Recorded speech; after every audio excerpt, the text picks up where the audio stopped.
Hans Troyes de Acción Popular. Vamos a recoger más voces desde el Congreso. Ya está con nosotros Rocío Silva Santisteban del Frente Amplio. Congresista Silva Santisteban, buenas noches y bienvenida.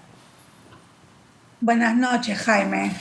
A ver, el día comenzó con ciertas sombras respecto a la posibilidad de que se le diese el voto de confianza, antes condicionado por la presencia del ahora exministro del Interior. Eso finalmente se superó, pero mientras se presentaba la señora Violeta Bermúdez, ocurrió primero esta lamentable muerte del joven Jorge Yener Muñoz Jiménez, que debe investigarse y merecemos como país una explicación. Pero también el señor Sagasti ante la prensa extranjera decía, y cito, que enfrenta intentos de desestabilización de intereses particulares y políticos que presionan en distintas direcciones a las planteadas por su régimen, que lleva poco más de 2 semanas en el poder. ¿Cuál es su evaluación de todo este escenario? ¿Qué es lo que está pasando para usted? Bueno, a ver, realmente nosotros de Frente Amplio y personalmente yo estamos muy impactados por la muerte del joven Muñoz Jiménez.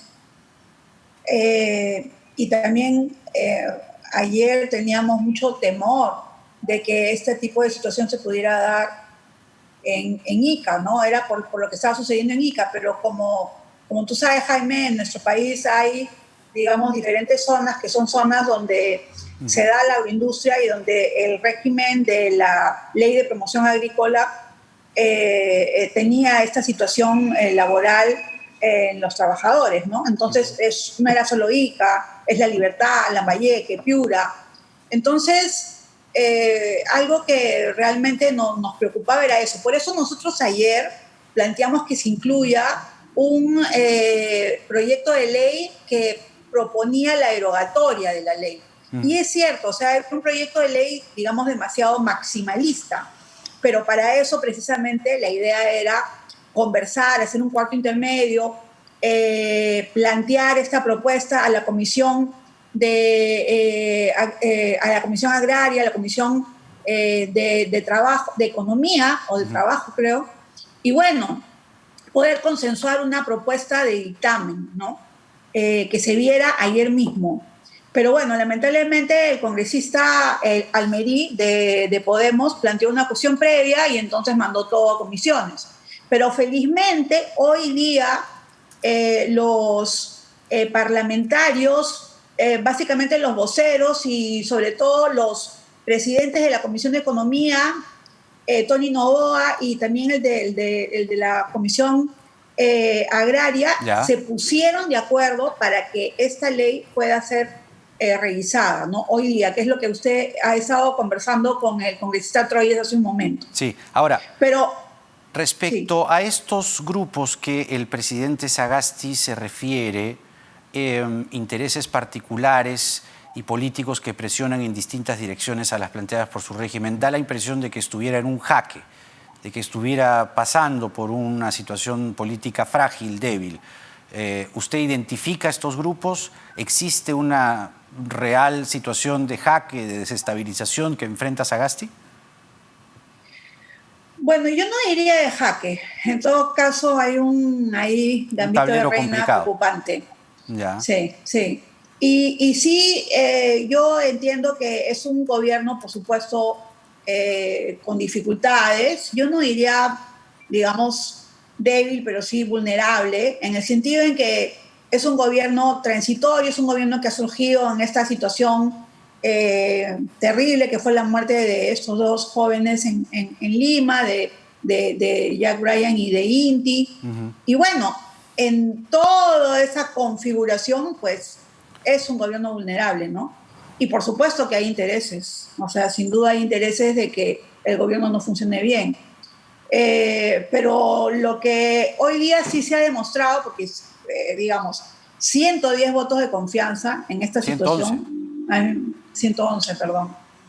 Eso implica, incluso más que, perdón, me equivoqué con la votación del gabinete Martos. Claro. Que fue 110 y ahora son 111. Entonces eso implica que hay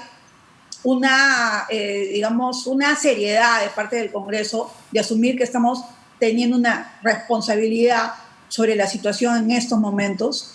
Y me pareció también muy oportuno que los voceros se pusieran de acuerdo para terminar con el debate y no continuar con, digamos, horas debatiendo, sino terminar con el debate, pasar al voto. Se dio la confianza, inmediatamente las comisiones entraron a trabajar. El dictamen me lo han pasado, digamos, más o menos como a las 8 de la noche. Así que ahorita en estos momentos me imagino que ya está tomando una decisión. Un segundito, vamos a seguir con la entrevista, pero declara en vivo a esta hora la ministra de Salud, Pilar Macetti, en directo. Escuchemos. Los camiones tanque parten hacia el sur, reparten en Ica, reparten en Nazca, reparten hasta inclusive Moquegua, Tacna y Arequipa, particularmente Arequipa. Entonces están en riesgo una serie de establecimientos grandes. Solo en Ica tenemos 2 hospitales grandes, tanto de MINSA como de salud, y 2 establecimientos más chicos que tienen provisión de oxígeno, que proporcionan oxígeno. Solo hablando de Ica, ¿no? ¿Se estima cuántos pacientes se ven afectados por este paro que no reciben el oxígeno, por favor? No les puedo dar la cifra de todos, porque lo que llevamos en registro diario es de los pacientes que tienen COVID y que tenemos los registros permanentes. En este momento hay 25 pacientes que están en riesgo. Ministra, estamos en vivo para TV Perú en Cara a Cara.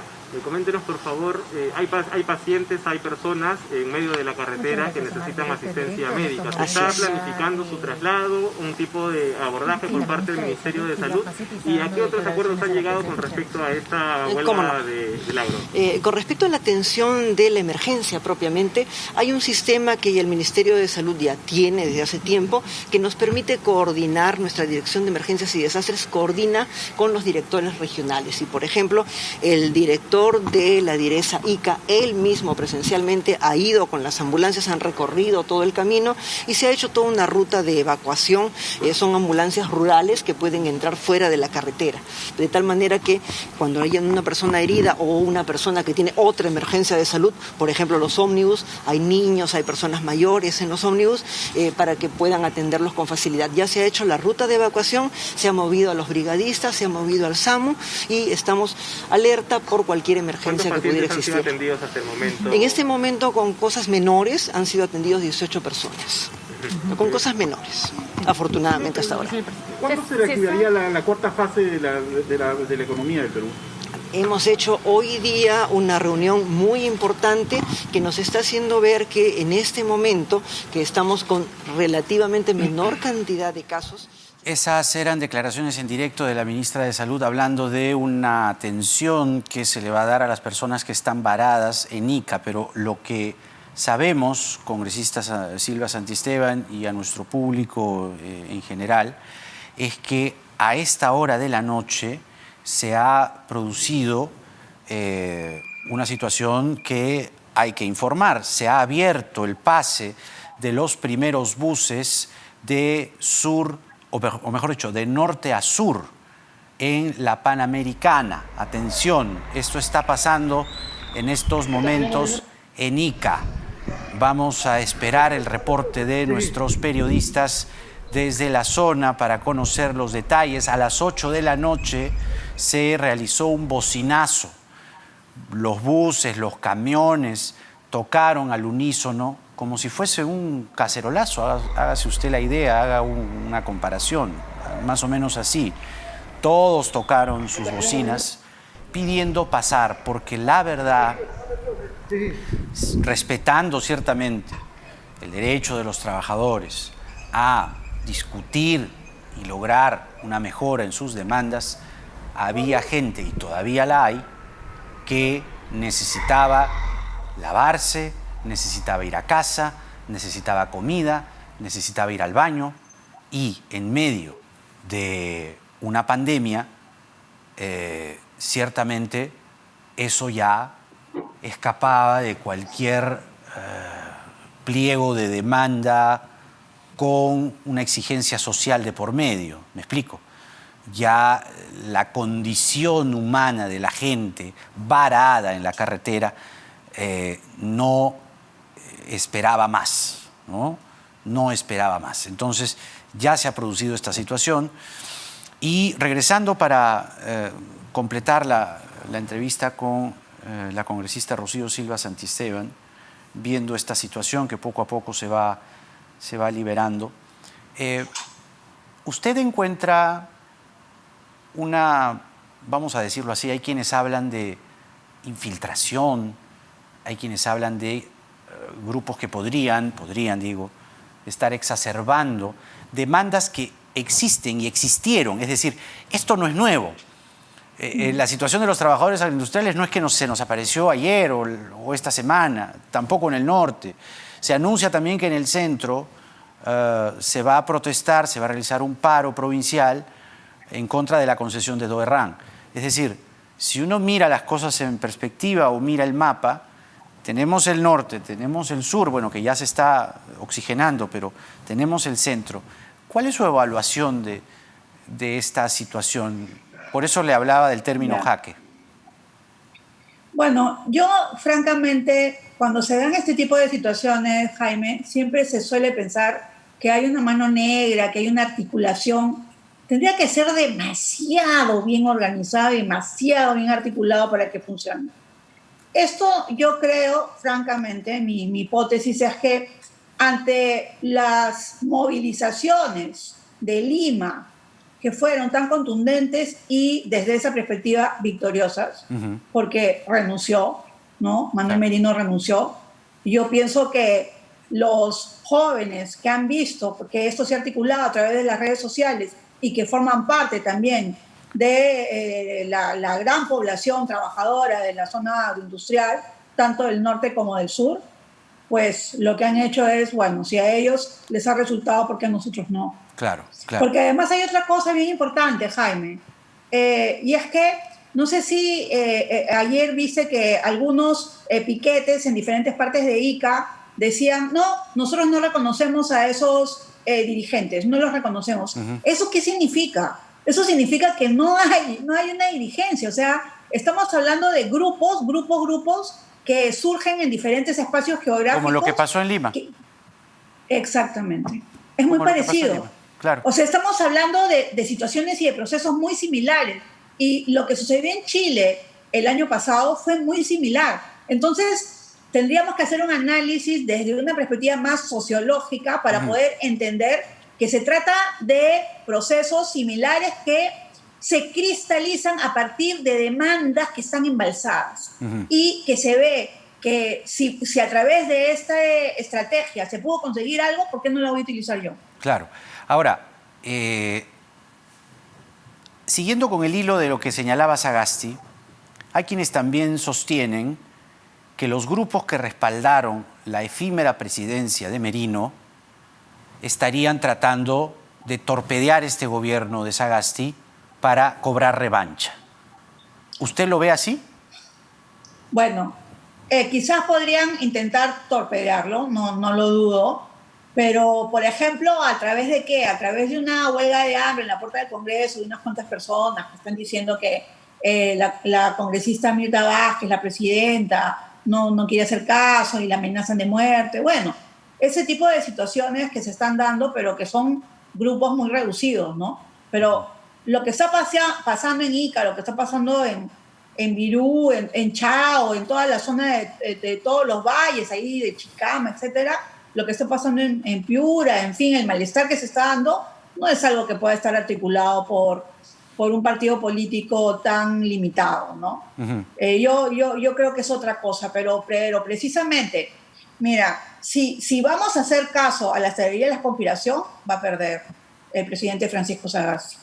Él es muy inteligente, es científico, es una persona racional y seguramente que va a abrir los ojos a los procesos que están sucediendo en estos momentos y tomar decisiones en relación con esos procesos. ¿Cuáles deberían ser precisamente en la línea de dar tranquilidad, de poder conducir esta transición? Primero, en que se transforme en discurso, en propuesta, que sea analizada por la gente, que podamos discutir como iguales eventuales cambios, reformas, pero discutirlas precisamente de cara a un proceso electoral y que aquella candidatura, aquel partido que represente, no sé si estoy siendo muy soñador, pero creo que debería construirse así el discurso, pero lo que vemos es una agitación. Yo no quiero hablar de teorías de la conspiración porque eso no hace bien. Simplemente me remito a los hechos. La agitación está muy enervada, muy exacerbada. Hace unos días nada más se hablaba precisamente de boicotear el trabajo de la mesa directiva de la señora Mirta Vázquez, de atacar a Sagasti, sindicarle la responsabilidad del muerto hoy día en Virú y construir ese panorama desolador, apocalíptico, ¿no?, para generar el caos. Entonces, ¿realmente por dónde nos estamos conduciendo? Mira, eso puede ser. Yo sí creo que es plausible de que hayan grupos que quieran plantear eso y que quieran, proponer una especie de Armagedón rápido y corto, pero no tienen fuerza. No tienen fuerza. En estos momentos son grupos que están debilitados, son grupos que han perdido. Y claro, se pueden recomponer, pero lo que yo planteo es que en realidad, la realidad que está más allá de todas estas conspiraciones de los del hall de los pasos perdidos, es mucho más dura, es más difícil. Y yo creo que el presidente y la premier, que son personas inteligentes y con los ojos abiertos para poder ver lo que está sucediendo y escuchar a la gente, es lo que deben de hacer, escuchar. Hoy día lo que ha sucedido en el Congreso me ha parecido algo muy positivo, de verdad, en el sentido de decir, bueno, ¿saben qué? Vamos a lo de fondo, en lugar de estar debatiendo horas de horas sobre el tema de la confianza, damos la confianza o no damos la confianza, o sea, pasamos a votación, pero nos dedicamos al problema urgente, que es el problema de todos los trabajadores agroindustriales. Y eso es lo que hemos hecho. Y eso es lo que está sucediendo en estos momentos. Y mañana vamos a votar la ley. Y la idea sería que se pueda promulgar lo más pronto posible, ¿no? Llegar a un buen consenso, ¿no? Y claro, habrá gente que estará en contra, pero bueno, que voten en contra, ¿no? También. Para eso es la democracia. Muy bien. Rocío Silva Santisteban con nosotros, congresista por el Frente Amplio. Recogemos sus últimas palabras. Ojalá que pueda haber mañana humo blanco. Es decir, después de la confianza, que salga una ley consensuada que le dé a los trabajadores agroindustriales mejores condiciones laborales para poder hacer su oficio, que además es un oficio bendito porque finalmente ha generado esta agroindustria tan importante y boyante y sobre todo nos proveen el alimento. Así que pero una cosa, no es poca Jaime, cosa lo que ellos hacen, ¿no? Solo quería mencionar lo siguiente, y es que tenemos que apoyar muchísimo también la agricultura familiar, porque es cierto, o sea, la gran agroindustria es lo que nos ha permitido crecer. A toda la agricultura. Y claro, pero básicamente los espárragos y los arándanos van a exportación, ¿no? Pero el norte. Y la agricultura familiar, claro, la agricultura familiar es una agricultura muy difícil de apoyar, porque la mayoría de agricultores familiares son informales. Y se tiene que plantear, digamos, toda una propuesta desde el Banco Agrario, desde una propuesta de Banco Agrario, digamos, o algo así, para que, digamos, se pueda utilizar préstamos, financiamientos, etcétera, y sobre todo para siembra y cosecha de agua, que es una metodología maravillosa que ojalá algún día vayas a verla al Ande peruano. Perfecto. Rocío Silva Santisteban con nosotros. Muchas gracias, congresista. Ojalá, gracias. Hasta pronto. Ojalá entonces siga ese talante, ¿no? La confianza, luego de la confianza, una ley, la ley llevarla precisamente a los trabajadores y que los trabajadores finalmente sientan que se les está dando un marco que, repito, esto no apareció ayer. Esto está embalsado hace tiempo, estaba aguantado y había un tapón que lo contenía y ese tapón se soltó. Es un fenómeno similar al de Chile. Entonces, con la lección de los chilenos, pues aquí hay que conectar inmediatamente con la gente.